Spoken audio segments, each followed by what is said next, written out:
that I have commanded you, నేను ఆజ్ఞాపించిన మార్గం అంతట్లో మీరు నడుచుకొనుడి. that it may be well with thee. అప్పుడు నీకు క్షేమం కలుగును. But they hearken not unto the voice of God. వారు దేవుని మాటను వినకపోయి Walk in their own counsels. వారి యొక్క సొంత ఆలోచన ప్రకారం And నడుచుకొని walk in ఉన్నారు. their own imagination. వారి యొక్క సొంత ఆలోచన బట్టి నడుచుకొని ఉన్నారు. Walk in their own imagination. వారి యొక్క సొంత ఊహల ప్రకారంగా నడుచుకొని ఉన్నారు. They went backward, not forward. They went backward, not forward. వారు వెనుకబడి ఉన్నారు కానీ ముందుకు వెళ్ళలేదు. వెనక్కి వెళ్ళలేదు కానీ ముందుకు వెళ్ళలేదు. So if you don't obey the voice of God, you cannot grow in your spiritual life. మనం దేవుని మాట వినకపోతే మనం ఆత్మీయ జీవితంలో If ఎదగలేము. you don't walk in the ways of God, you cannot grow in your spiritual life. దేవుని మార్గంలో మనం నడవకపోతే మనం ఆత్మీయతలో నడవలేము. What did the Lord say about the children of Israelites? ఇశ్రాయేలు గురించి దేవుడు ఏం They చెప్తున్నాడు? went backward, not forward. వారు వెనుక వెళ్ళి ఉన్నారు కానీ ముందుకు వెళ్ళలేదు. So God says, my ways are not your ways. దేవుడు చెప్తున్నాడు, నా ఆలోచనలు కానీ నీ In ఆలోచనలు Isaiah కాదు. 55 chapter verse 8 and 9, యెషయా 55వ అధ్యాయము 8-9 వచనం. what does the Lord say? అక్కడ దేవుడు ఏం My చెప్తున్నాడు? ways are not your ways. నా తలంపులు మీ తలంపులు కాదు. My thoughts, నా ద్రోవలు మీ ద్రోవలు నా ద్రోవలు వంటివి కాదు. my thoughts are not your thoughts. నా తలంపులు మీ తలంపులు వంటివి My కాదు. thoughts, my ways are higher than your ways and your thoughts. నా తలంపులు నా ద్రోవలు మీ ద్రోవలు మీ తలంపుల కంటే ఎక్కువగా ఉన్నవి. So God has got his own method. దేవుని యొక్క సొంత చిత్తం ఉన్నది. God has got his own ways. దేవునికి అతని యొక్క మార్గములు కలవు. God has got his own thoughts. దేవునికి అతని యొక్క తలంపులు కలవు. So God uses his servants to reveal his thoughts, his ways. దేవుడు తన యొక్క సేవకుల ద్వారా తన ఆలోచనలను తలంపులను బయలుపరచును. God shows his ways, his thoughts through his servants. దేవుడు తన యొక్క తలంపులను తన యొక్క త్రోవలను తన యొక్క సేవకుల ద్వారా చూపించింది. That's right. In the New Testament, in the book of Revelation, who has known the mind of God? Who has known the mind of God? అందు నిమిత్తమై దేవుడు మనసు ఎవరు తెలుసుకున్నారని అన్నారు. So common people cannot understand the mind of God. సాధారణ మనుషులు దేవుని యొక్క తలంపులు దేవుని యొక్క మనసు అర్థం చేసుకున్నారు. God keeps considered sons of God to reveal his mind. దేవుడు ప్రతిష్ట గల సేవకులను తన యొక్క మనసును రివీల్ చేయనట్టుగా పెట్టి ఉన్నారు. నేను చెప్పేది బాగా అర్థం చేయ విశ్వాసంలో దేవుడు మనసును అర్థం చేసుకునేదానికి ఎవరు దేవుడు పడతారో దేవుడు ప్రతిష్ఠ సేవకులు. సండే స్కూల్ ప్రోగ్రామ్ ఏదైనా అవునే నేను నీకు ఈ విధంగా చేయాలంటే కళ్ళు ముసుగు చేయటం నువ్వు మాట్లాడతాను. అర్థం చెప్పేది ఎందుకు? దేవుడి తలంపులు మేమేం చేద్దాం తెలుసుకుని మేము మీకు చెప్తాం. అందుకే దేవుడు నా తలంపులు మీ తల విశ్వాసం చదవాలి. ఇక్కడ మైక్ వద్దు, వెనకాల చదవాలి. Isaiah 55 verse 8 and 9.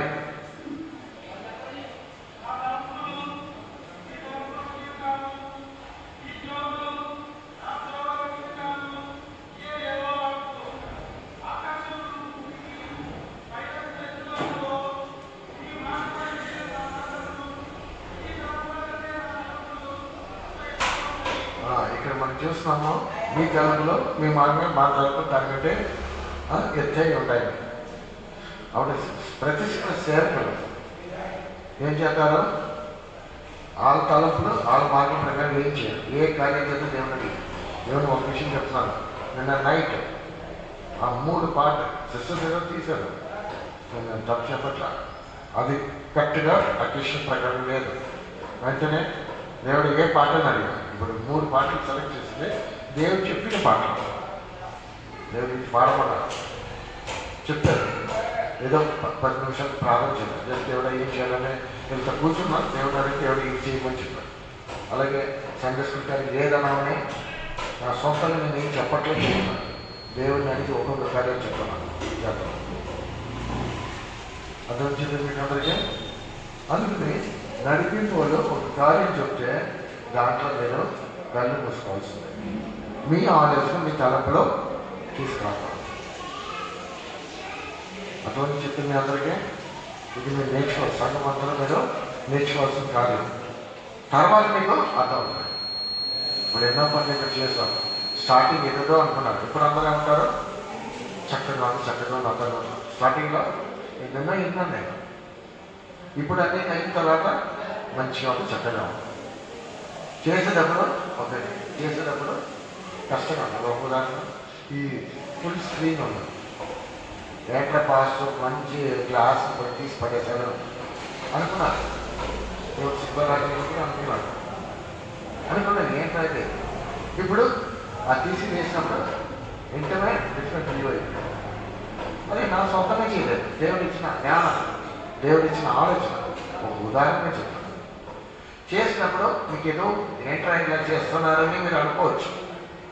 దాని తర్వాత మీకు అర్థమవుతుంది. ఒక్కొక్క కార్యం ప్రతిష్ఠ గల సేవకులకు తెలిసిన దాని దేవుడు ఆలోచన తెలుసుకుని సంఘానికి బయలుపరుస్తాడు. అలాంటి ఒక సేవకు జరిపి ఇచ్చారు. అందుకే నేను ఏదైనా మేము చెప్తున్నాం చేస్తున్నామో దాంట్లో సెకండ్ థాట్స్ మీకు వ్యూస్ కూడా ఉండదు. మా సెంటర్ పాస్ గారు చెప్తే కూడా ఇంకా నేను రెండో మాట ఉండదు. అది చక్కగా మా సెంటర్లో ముందుకు సాగుతుంది. మా అష్టమాలు సెంటర్ అంతే. అతను మాట్లాడాలంటే అంతే, దాని విరోధం మాట్లాడేది లేదు. అందుకని మన సెంటర్ అంత చక్కగా ముందుకి పోతుంది. అలాగే మేము ఎదురు చూసేది విశ్వాసంలో అర్థం చేసుకోవాలి. ఒక మాట అన్నది అర్థం, దాంట్లో ఏదో మేలు ఉందనుకున్నారు. మీ జ్ఞానము, మీ ఆలోచన మీ ఉంటే అది అంతా తారుమారుగా అయిపోతుంది. ఇది నేను పొద్దున్న వేళలో మీ అందరికీ చెప్పాలని కోరుకుంటున్నాను. God says, my thoughts are not your thoughts, my ways are not your ways. దేవుడు చెప్పుచున్నారు, నా తలంపులు మీ తలంపుల వంటివి కావు, మీ త్రోవలు నా త్రోవల వంటివి కావు. My ways and my thoughts are higher than your ways and your thoughts. నా మార్గములు మీ మార్గముల కంటే, నా తలంపులు మీ తలంపుల కంటే ఎంతో ఎత్తుగా ఉన్నవి. See, when you turn to Ephesians third chapter, God reveals everything through His holy apostles and prophets. ఆ వాక్యం చూసాను, 3:5 అంటాను. చదవండి. ఈ మర్మం ఇప్పుడు ఆత్మమూలముగా దేవుని పరిశుద్ధులకు అపోస్తలులకును ప్రవక్తలకును బయలుపరచబడినట్టుగా పూర్వకాలముల యందు మనుషులకు తెలియపరచబడలేదు. ఆత్మమూలముగా దేవుని పరిశుద్ధులకును అపోస్తలులకును ప్రవక్తలకును బయలుపరచబడి ఉన్నది. Every apostle prophet have the spirit guidance. ప్రతి అపోస్తలులకు ప్రవక్తలకి ఆత్మ నడిపింపు కలదు. And we teach the church also, you also should be having the spirit guidance. మేము సంఘములో చెప్పుచున్నాము, మీకు కూడా ఆత్మ నడిపింపు ఉండాలి. నేర్పిస్తున్నాం, మీరు కూడా ఆత్మ ద్వారా నడిపించబడాలి. సొంత జ్ఞానం దేవుడిని అడగాలి. ఇప్పుడు మేము ఒక కార్యము చేస్తే దేవుడా ఎలాగని అడగదు. దేవుడు నా మాట చెప్పిన పరిశుద్ధాత్మ దేవుడు మీకు అది చెప్తాడు. అప్పుడు మీకు ఒక నడిపింపు, ఆత్మ నడిపింపు ఉండాలి. ఆత్మ నడిపింపు మాట్లాడితే అంత తారుమారుగా ఉండాలి. ఎంతమందికి ఆత్మ నడిపింపు చేయలేపండి. ఒక్కొక్క కార్యం పరిశుద్ధాత్మ దేవుడు నాతో మాట్లాడుతున్నారు, అలాగే నడుతున్నానని చెప్పడం చేయలేపండి. అప్పుడు నువ్వు తెరవదు. అర్థమైందా? ఆ ఆత్మ నడిపింపు లేకుండా ఉండడంలో నీ సొంత శరీరము జ్ఞానం ప్రకారం నడిపించి. ఇక్కడ 3 మాత్రం ఆత్మ నడిపింపు, మిగతా వాళ్ళకి లేకపోతే నువ్వు తెరవదు. ఎందుకంటే మాకు చెప్పిన కార్యాలు దేవుడు నీకు అదే చెప్తారు. ఆత్మ నడిపించండి, తేడా అంత ఒకటిగా ఉంటుంది. So in the last days, God reveals everything by the Spirit guidance to His people. గడిచిన దినములలో దేవుడు తన ఆత్మ ద్వారా, శుభ దినాల్లో ఆత్మ నడిపిన ద్వారా దేవుడు తన ఆలోచన, తన తలంపులో అన్ని సంఘానికి తెలియపరుస్తాడు. So we'll see one example in the Bible when He used His way, He found failure, but when He used God's way, God would get big victory. Bible అందుకు ఎగ్జాంపుల్ ఒక ఉదాహరణ, మోసెస్ విషయంలో తన ఆలోచన ప్రకారం చేసినప్పుడు ఏమైంది, దేవుడు ఆలోచన ప్రకారం చేసినప్పుడు ఏమైంది మనం చూద్దాము. When you turn ఇక్కడ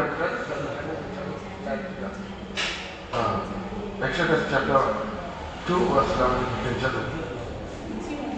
నిర్గమకాండము 2వ అధ్యాయం 11.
ఇప్పుడు ఏమైంది ఇక్కడ?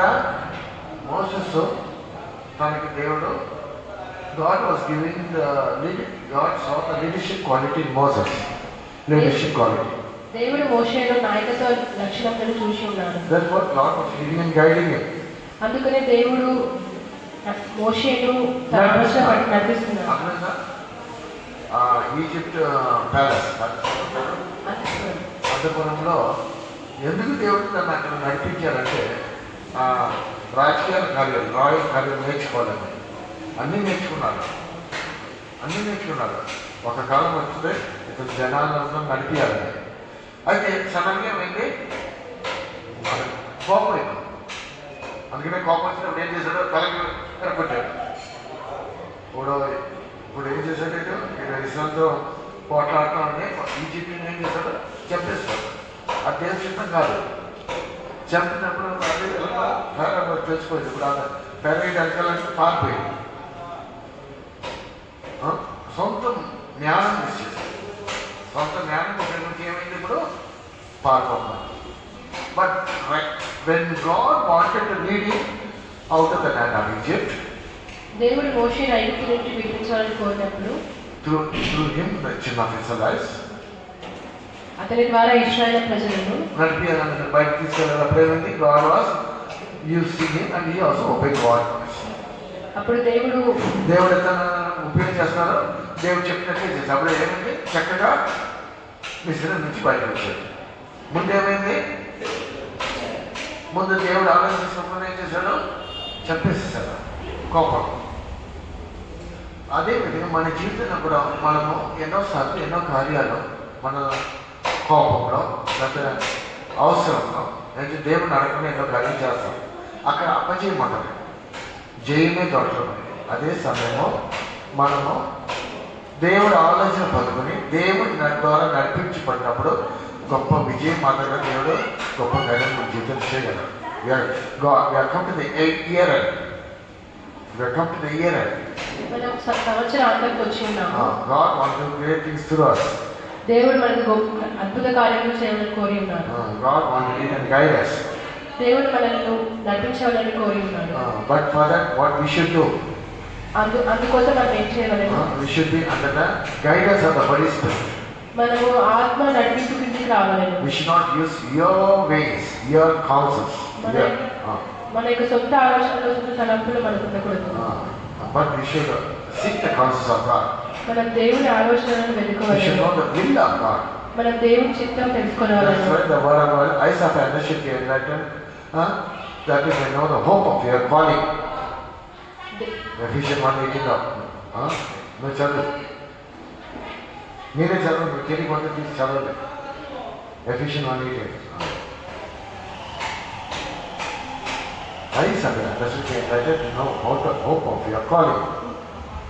దేవుడు మన మనోజ్ఞలను వెలిగించి మనకు ఉన్నత పిలుపును తెలుసుకున్నట్లుగా మనోజ్ఞలను వెలిగించి ఉన్నారు. God has got a calling concerning each one of us. According to God has got a plan concerning each one of us. According to your calling, God will do it. దేవుడు తన చిత్తంను బట్టి తన యొక్క God has ఉద్దేశాన్ని బట్టి మనకు ఒక్కొక్కరికి ఒక పిలుపు God has got a great purpose in each one of us. మన గురించి అందరికీ గొప్ప ఉంచారు. ఉద్దేశం ఉంది. అది God at the right time God has called you. సరైన సమయంలో దేవుడు మనల్ని పిలిచి ఉన్నాడు. So you should know the hope of your calling, hope of His calling. అందు నిమిత్తమై దేవుని యొక్క పిలుపుని గురించి నిరీక్షణ మనం తెలుసుకోవాలి. When you know it, then you will yield to the ways of God. మనం దేవుని చిత్తాన్ని తెలుసుకున్నప్పుడు దేవుని చిత్తాలకు అప్పగించుకునేదాము.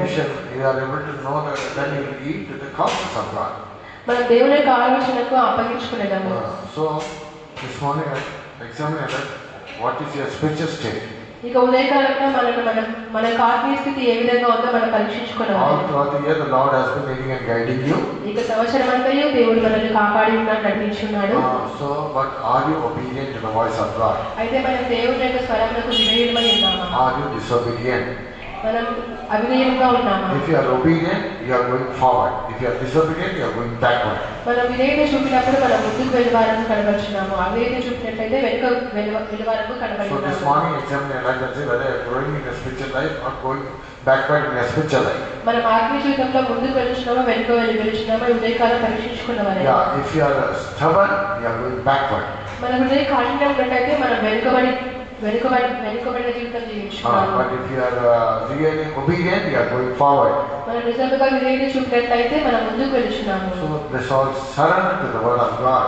మనమందరం దేవుని వాక్యములకు Surrender to అప్పగించుకునేదాము. the voice of God. దేవుని యొక్క స్వరములకు అప్పగించుకునేదాము. God wants to do great things in your life. దేవుడు మన జీవితంలో గొప్ప కార్యములు చేయాలని The mistake that ఆశిస్తున్నాడు. came upon the children of Israel should not come upon you. ఇశ్రాయేలు ప్రజలకు వచ్చినట్టుగా మనకు రాకూడదు. That mistakes, ఇశ్రాయేలు ప్రజలు చేసిన tapidam. తప్పిదములు మనం చేయకూడదు. So we should always be obedient, not be stubborn or disobedient. మనం ఎప్పుడు దేవునికి విధేయులమై ఉండాలని కానీ హృదయ కార్యములను బట్టి కానీ అవిధేయత కానీ చూపకూడదు. So we are come to the end. Let us obey the voice of God. ఇక ఉదయకాలం మన దేవుని సంవత్సరం వాక్యాన్ని చివరికి వచ్చాం కాబట్టి దేవుడి స్వరాన్ని అప్పగించుకొని దేవుని చిత్తం చేసేదానికి మనం సమర్పించాం. దేవుని ఆశీర్వదించాం.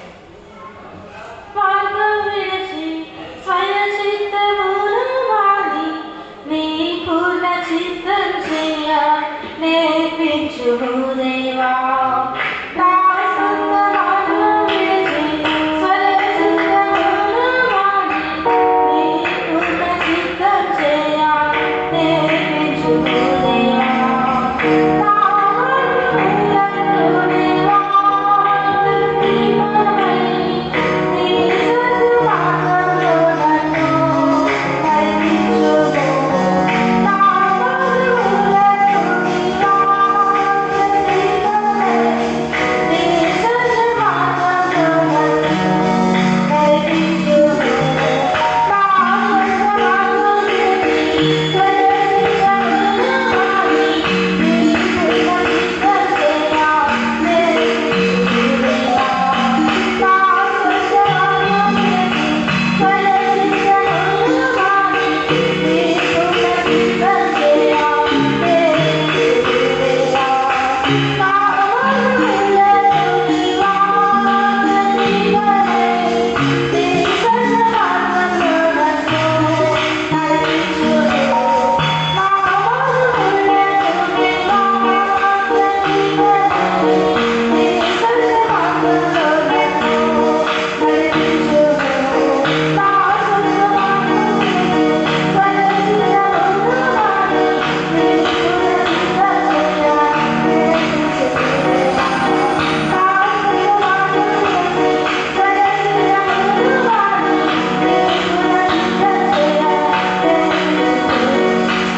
మార్గములను దేవా దీపమై నీ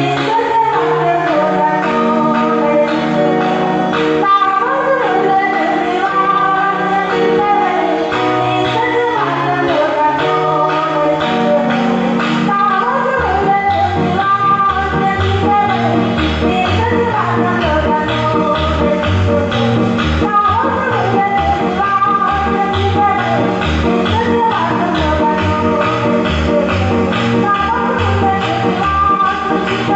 నీ సత్య మార్గంలో నన్ను నడిపించుము. Praise the Lord, praise the Lord, praise the Lord, praise the Lord. For all the words that God has spoken to us, but let us praise God. దేవుడు మనతో మాట్లాడిన వాక్యం అన్నిటిని బట్టి స్తోత్రించదము. Sodra, Sodra, Sodra, Sodra, Sodra, Sodra. Let us praise God the Father, Son and Holy Ghost. తండ్రి కుమార పరిశుద్ధ నామమునకై స్తోత్రించదము. Praise the Lord, praise the Lord, praise the Lord, praise the Lord. Let us pray. ప్రార్థించదము.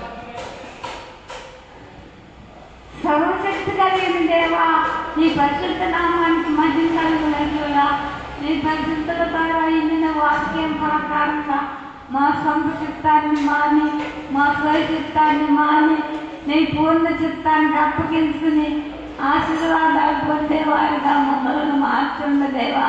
మా హృదయ కాఠిన్యమును బట్టి మీరు నైనా మమ్మల్ని మా స్వయ చిత్తం నుండి విడిపించండి. మా హృదయంలో ఉండే కాఠిన్యాన్ని తొలగించుకుని నీ సంపూర్ణ చిత్తానికి అప్పగించుకునే భాగ్యం నాకు దయచేయండి ప్రభా. అలాగే ఇక్కడ కూడి వచ్చిన మిత్రులందరూ కూడా సొంత చిత్తాన్ని మాని నీ చిత్తానికి అప్పగించుకుని జీవించి నీ పరిశుద్ధుల వాక్యానికి విధేయమై జీవించి నైనా నీ మహిమ రాకలో మేమందరం కూడా కనబడేదానికి సహాయం చేయండి అయినా. పరిశుద్ధులు చెప్పిన మాటల ప్రకారంగా జీవించినప్పుడు మాకు జీవం కలుగుతుంది కనుక నాయన మా సొంత చిత్తాలను మాని నీ పూర్ణ చిత్తాన్ని చేసి నీ కొరకు జీవించి నీ మహిమా రాకల్లో మేమందరం కూడా కనపడేదానికి సహాయం దయచేయమని పరిశుద్ధులైన యేసు నామములో ఏడుకుంటున్నాం తండ్రి. Amen. Praise the Lord, praise the Lord, praise the Lord, praise the Lord. Now the grace of our Lord Jesus Christ, the love of God, the sweet fellowship of the Holy Ghost, rest and abide until Jesus appears in His glory. Amen. Hallelujah. Hallelujah. Hallelujah. విషయము 15 నిమిషాలు మనకి start అవుతుంది. అయినా సరే అందరి ప్రేమ